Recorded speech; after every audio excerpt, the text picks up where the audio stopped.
I'm not in school or working, you know what I'm saying? I have a passion for music. It's hard for people to understand sometimes because it was like, it wasn't realistic for my family to understand. They're like, you're gonna be a musician. I mean, everybody wants to be a musician. So I was in Toronto, I was living with my grandma. And my grandma, she was like, what are you doing here? Like, go do what you wanna do. Don't sit here and like, hope that something's gonna happen like while you're sitting here, you know, like go get it.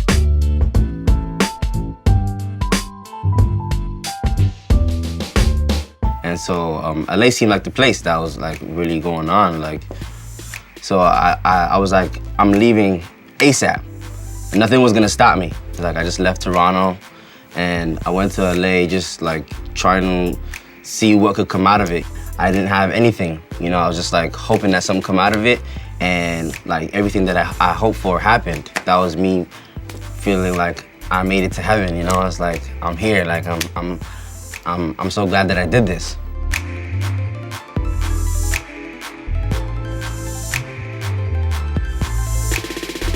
When I first started making the music, I was like all love songs. Then as I grew older, I was like, you know, getting a little into some trouble. I got expelled from school and stuff. I was being a bad guy. I remember growing up and listening to music and like what made a new artist exciting was because they came with a fresh new sound. I was into like a lot of older records, like a lot of like Craig David and stuff, because I'm still stuck like into early 2000s. I was hearing so much like bad stuff about like reputations of like signing with the label and being with the label, this, the label, that. When I went to go meet Def Jam for the first time, it was just a different vibe. Like it was super awesome. I felt like I just walked into like, you know, like a family reunion. Like, you know, there's like food everywhere. People are playing ping pong here. We're like doing this and that. It's like, it was super awesome, you know? And so I just felt so welcome. I felt like this is where I wanted to be and where I needed to be. I was just like, it was almost just like, it was waiting for me to get there. And so that was the best thing that ever happened, to be honest. Okay, so here's what it is, right?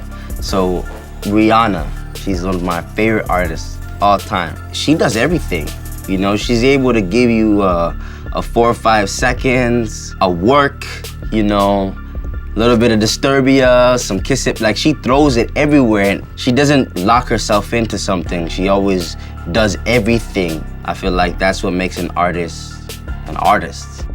Every project should have like some elements of something different to show growth. So on this project, I went about it a little bit different. Man, it's very clean. I feel like it's very fresh. It's gonna give the music world like something exciting, something to be excited about, you know, because it's like, it's not the norm. 1028. Foreign Water, 1028. I'm always in love, man. Like, love doesn't necessarily have to be like relationships, right? Love is like loving what you do, loving how you feel, loving your family. So it's just like, as long as you have love inside of your heart, then you should be happy. Love brings happiness.